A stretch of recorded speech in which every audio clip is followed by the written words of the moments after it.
رجب، شهر رجب دخل علينا النهارده 2 رجب. كل سنه وانتم طيبين. خلاص رمضان باقي عليه اقل من 60 يوم. كل عام والامه المصريه والاسلاميه بخير ان شاء الله. النهارده احنا كنا هنتكلم مع حضراتكم عن المصالحه، بتكلم بصراحه يعني، وكنا مجهزين فيديوهات ولقاءات وتليفونات في موضوع المصالحه، اللي كل يومين واحد يطلع يتكلم في هذا الموضوع ويفتي في هذا الموضوع.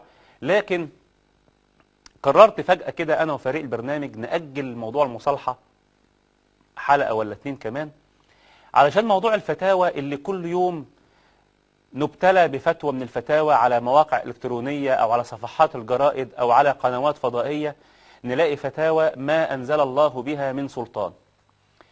كل شوية فتوى، كل شوية رأي في الدين من غير المختصين. سبحان الله، يعني المختصين بالفتاوى ساكتين، واللي ما لهمش علاقة بالفتاوى هم اللي كل يوم يتكلموا ويفتوا. حاجة غريبة الحقيقة.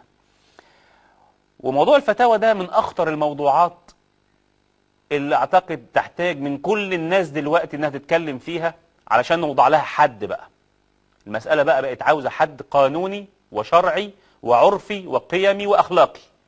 المسألة بقت زادت عن حدها كتير قوي بصراحة يعني، لأن كل من هب ودب بيفتي.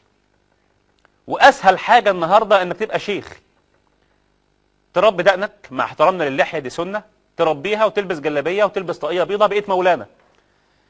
وكل ما تتشدد في الدين، كل ما بعض الناس يفكروا إن أنت متزمت، يعني تبقى أنت راجل بتاع ربنا بجد.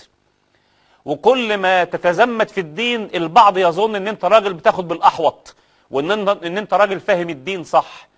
إنما اللي بيسهلوا في الدين وبييسروا على الناس، بعض هؤلاء يظنون إن هم منحلين ومتسيبين وعلمانيين وكفرة وما لهمش في الموضوع، رغم إن العكس هو الصحيح.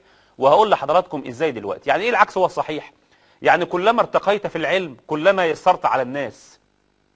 كل ما تعرف في الدين أكتر كل ما تسهل على الناس أكتر. وهقول الكلام ده بالأدلة بعد شوية.